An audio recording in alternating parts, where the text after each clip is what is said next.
জাতীয় নাগরিক party NCP মানকাসিপায় পড়ে গেছে। দলের নিবন্ধন যে কোনো সময় বাতিল হতে পারে। অলরেডি 10,000 টাকা জরিমানা আর শোকজ লেটার পাঠায় দিছে নির্বাচন কমিশন ইসি। কেন এনসিপি এই মানকাসিপায় পড়লো? আপনারা হয়তো নিউজটা পড়ছেন।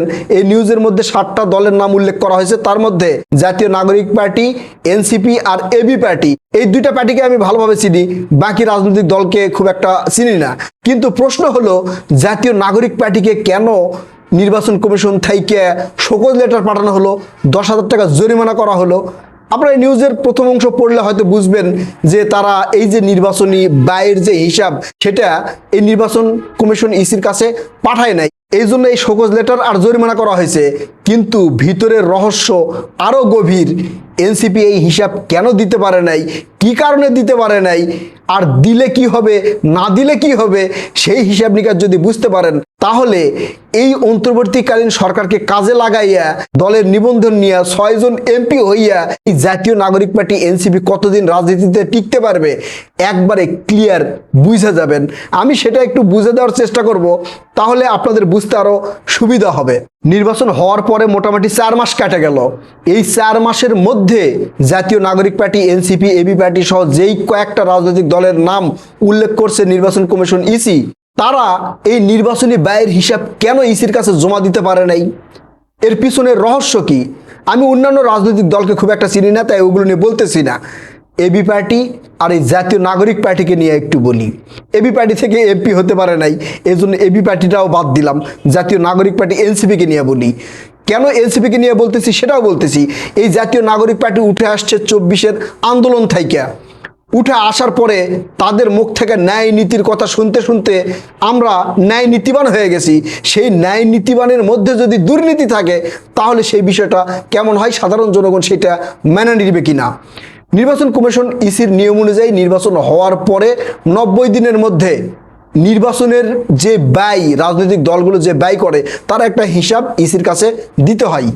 কিন্তু 4 মাস পার হয়ে গেলেও জাতীয় নাগরিক পার্টি এনসিপি এই নির্বাচনী হিসাব ইসির কাছে জমা দেয়নি। কেন দেয় নাই? এর 2টা কারণ। একটা হচ্ছে, এরা যে পরিমাণ নির্বাচনে খরচ করছে, সেই খরচের টাকার হিসাব যদি ইসির কাছে জমা দেয়, তাহলে প্রশ্ন আসবে, এরা এত টাকা কোথা থেকে পেল, এই টাকার উৎস কি? তাই এনসিপির এই নেতা নেত্রীদের মাথা ঘুরতেছে যে আমরা কিভাবে হিসাব দিব। আমরা যদি হিসাব দেই, তাহলে এরপরে সাধারণ জনগণ প্রশ্ন করবে, আপনারা এত টাকা খরচ কোথায় করলেন, কিভাবে করলেন, এই টাকার উৎস কি, এই টাকা আপনারা কই পাইলেন? তখন কি জবাব দিবে? এই তখনকার জবাব তারা খুঁজে পাচ্ছে না। বিধায় নির্বাচনের পরে 4 মাস কেটে গেলেও এখন পর্যন্ত তারা নির্বাচন কমিশন ইসির কাছে এই নির্বাচনের ব্যয়ের হিসাব দিতে পারে নাই। আরেকটা বিষয় মানুষ এখানে উল্লেখ করার চেষ্টা করতেছে, অনেকেই বলতেছে, কারণ এদের নির্বাচনী পুরা খরচটা চালাইছে জামাত। এখন যখন এই প্রশ্ন উঠবে, আপনারা নির্বাচনী যে ব্যয়টা করেছেন, এই ব্যয় কোথা থেকে আসছে, তখন তারা জামাতের নামও বলতে পারবে না। কারণ জামাতের নাম যদি তখন বলে, জামাতকে ছোট করা হবে, নিজেরাও ছোট হবে, এবং এইটা নিয়ে নানান ধরনের আলোচনা সমালোচনা কিন্তু হতে পারে। এই জন্য তারা এই দিকে গেলে বাঁশ আর ওই দিকে গেলে সর্বনাশ, এই মানকাসিপার মধ্যে পড়ে আছে জাতীয় নাগরিক পার্টি এনসিপি।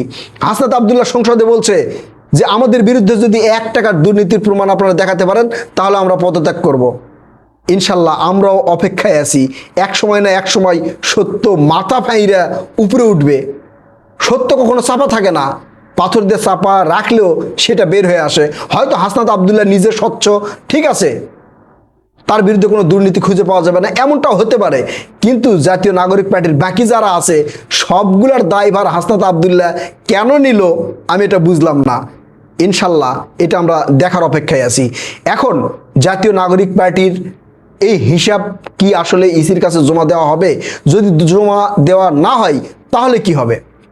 ইসির আইন অনুযায়ী কোনো রাজনৈতিক দল যদি বারবার নোটিশ দেওয়ার পরেও তাদের নির্বাচনী ব্যয়ের হিসাব ইসির কাছে জমা না দেয়, তাহলে ইসি চাইলে ওই রাজনৈতিক দলের নিবন্ধন বাতিল করে দিতে পারে। এনসিপির এখন রাস্তাঘাটে মিটিং, মিছিল, সমাবেশ বা বড় ধরনের কোনো সংবাদ সম্মেলন দেখা যাচ্ছে না।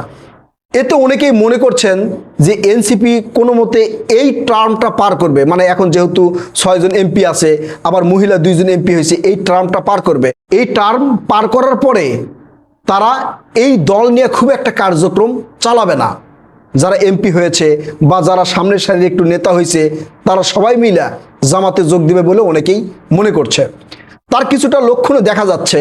আপনারা দেখতে পাচ্ছেন এই যে নাসিরউদ্দিন পাটোয়ারি, তাদের নিজস্ব যে স্লোগান, রাজনৈতিক স্লোগান ইনকলাব জিন্দাবাদ, এই স্লোগানটা এখন বাদ দিয়ে আজকেও, মানে আমি যখন ভিডিও করতেছি তার কিছুক্ষণ আগেও এই নাসিরউদ্দিন পাটোয়ারি নামাজ পড়ে আসা স্লোগান দিল নারেক তকবীর আল্লাহু আকবার। অর্থাৎ নিজের দলের স্লোগানও কিন্তু তারা এখন আর দিচ্ছে না। তার মানে অনেকেই চিন্তা ভাবনা করতেছে যে জাতীয় নাগরিক পার্টি এনসিপির যারা আছে, শীর্ষ নেতারা যারা আছে, তাদের দলের কার্যক্রম অন্যান্য দলের মতো, যেমন বাংলাদেশে প্রায় 60টার উপরে নিবন্ধিত রাজনৈতিক দল আছে, এদের কয়টাকে চিনেন? খুব বেশি চিনেন বলে আমার মনে হয় না। আমি কিন্তু এই 4-5টার বেশি চিনি না, একদম সত্যি কথা বললাম। বাকি কয়েকটা হয়তো নাম জানি, কিন্তু এদের কে নেতা, কে সভাপতি, কে সহসভাপতি, কে সেক্রেটারি, কে সাধারণ সম্পাদক, এগুলো কিন্তু আমি জানি না। এই এনসিপির একটু বেশি নিউজ টিউজ হয়, ভাইরাল হয়, এই জন্য এনসিপিরে জানি। জামাত, আওয়ামী লীগ আর বিএনপি এই বিষয় তো সবাই জানে, তাই বাকিগুলো জানি না। তো এনসিপির পরিণতি ঠিক ওই সকল রাজনৈতিক দলের মতো হবে, দেখবেন একসময় এদেরকে কেউ চিনবেও না। এটা এনসিপি বুঝতে পারতেছে, যার কারণে এনসিপি চিন্তা করতেছে যে গোলেমালে গোলেমালে যতদিন যাই, তারপরে সবাই মিলে যায় জামাতে যোগ দিব। মানে এই চিন্তা ভাবনা তাদের মধ্যে আছে বলে আমি মনে করতেছি। এই যে এনসিপির নেতারা নিজের দলের যে স্লোগান সেইটা বাদ দিয়ে এরা জামাতের স্লোগান ধরছে, এটাতেই প্রমাণ হচ্ছে যে এরা নিজের দল চালাতে পারবে না। এরা জামাতের টাকা পয়সা নিয়ে হয়তো বা নির্বাচন করছে, নির্বাচন করে কোনোভাবে 6 জন সেখান থেকে উঠে আসছে, ওই ডক্টর ইউনূসের একটু ওই ঘুটু লাইন আর সহযোগিতায় হয়তো এই 6 জন এমপি পদ পাইছে। কিন্তু এটা তো ভবিষ্যতে এইভাবে পাবে না, কারণ ডক্টর ইউনূস তো আর ভবিষ্যতে থাকবে না। এটা চিন্তা ভাবনা করে জাতীয় নাগরিক পার্টি এনসিপির সদস্যরা চিন্তা করতেছে যে এই টার্মটা আমরা কোনোভাবে পার করি, তারপরে আমরা জামাতে সমূলে যোগ দিব, এনসিপি চিরতরে বিনাশ হয়ে যাবে। এখন জামাতও কিন্তু সুযোগ নিতে পারে। কেন সুযোগ নিতে পারে? এই জামাতকে সহ 3টি রাজনৈতিক দলকে উল্লেখ কইরা পাকিস্তান সেনাবাহিনীর সশস্ত্র দোসর উল্লেখ কইরা জাতীয় সংসদে একটা আইন পাশ করা হয়েছে। সরাসরি সে আইনের বিষয়ে যদি বলেন তাহলে জামাতকে রাজাকার উল্লেখ করে ওই আইনটা পাশ করা হয়েছে। জামাত মনে করেছিল ওই আইনে অন্তত বাধা দিবে জাতীয় নাগরিক পার্টি এনসিপি, মৌখিকভাবে বাধা না দিলে লিখিতভাবে বাধা দিবে। কিন্তু বিষয়টা এনসিপি পুরোটাই উল্টা করছে। এনসিপি তখন মাননীয় স্পিকারের কাছে লিখিত সম্মতি জানাইছে। এরপর থেকে জামাত কিন্তু রাগ কইরা আছে, মনে মনে রাগ কইরা আছে। আর জামাতের সবল যে কি জিনিস সেটা এনসিপি পরবর্তীতে বুঝতে পারবে। আমি একবার ক্লিয়ার কাট বলে দিতে পারি আপনাদেরকে, হয়তো বাকিটা আল্লাহ তাআলার ইচ্ছা, এই এনসিপির দল বাকি দলগুলোর মতো হয়ে যাবে। হয়তো কোনো মতো রাজনৈতিক নিবন্ধন থাকবে, ওই দলের কে আহ্বায়ক, কে সাধারণ সম্পাদক, কে চেয়ারম্যান, এগুলো আপনারা খুঁজে পাবেন না। হয় তারা চিরতরে বিলুপ্ত হয়ে যাবে, না হলে জামাতের সাথে ঘেঁষাঘেঁষি কইরা তাদের রাজনীতি করতে হবে। এবং এই নির্বাচনী হিসাব খুব সহজে তারা দিতে পারে বলে আমি মনে করি না। আর নির্বাচনী হিসাব যদি সহজে দিতে না পারে, তাহলে ওই যে ইসির আইন অনুযায়ী দলের রাজনৈতিক নিবন্ধন বাতিল হয়ে যাবে। প্রিয় দর্শক, আপনারা কি মনে করছেন?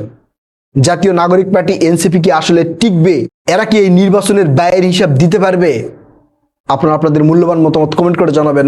কথা হবে নতুন কোনো ভিডিওতে। ততক্ষণ পর্যন্ত ভালো থাকবেন ইনশাআল্লাহ। আল্লাহ হাফেজ।